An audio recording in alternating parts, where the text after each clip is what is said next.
Yeah, my name is Gabe Zollner. For many of you that have been watching some of my videos, you'll notice that I have certain preferred names for individuals.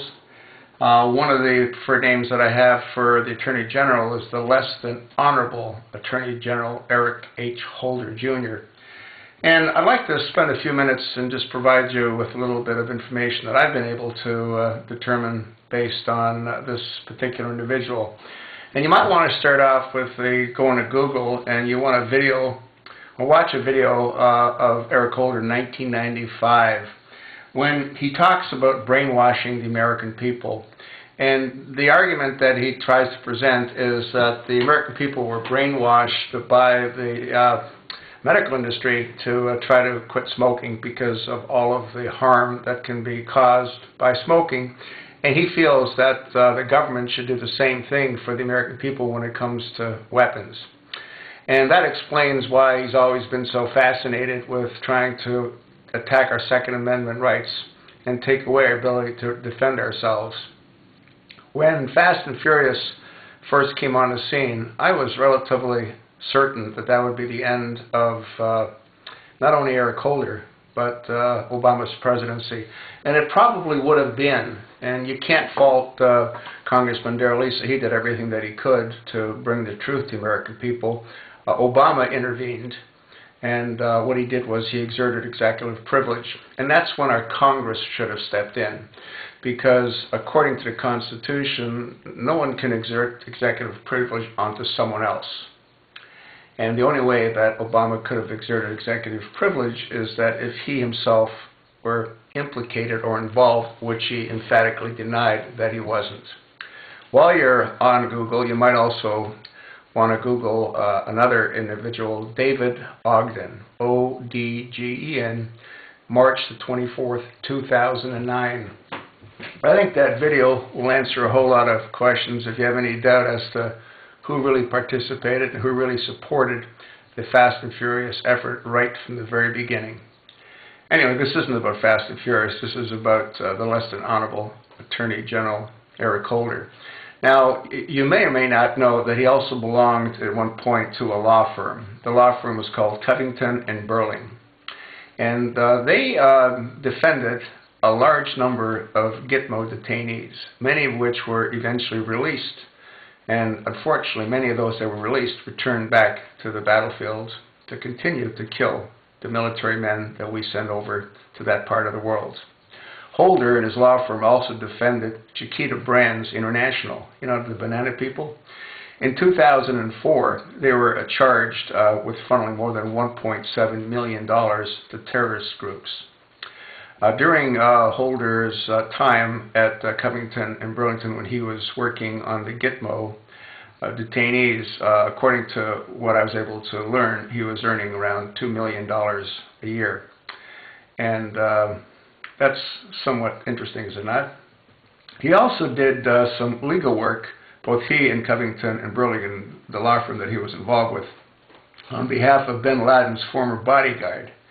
Now, there was also a detainee at Gitmo that was regarded to as being peaceful and loving, and his name was Al-Ajimi. That's A-L-A-J-M-I. He was one of the Gitmo detainees that was eventually freed, and in 2005 he returned to Iraq and committed a suicide bombing in the city of Mosul in March of 2008. So you have to ask yourself, how many people did he kill that wouldn't have been killed if he wouldn't have been released? And the only reason he was released was to the nice legal work that Covington and Burlington and the Less Than Honorable Eric H. Holder were able to produce.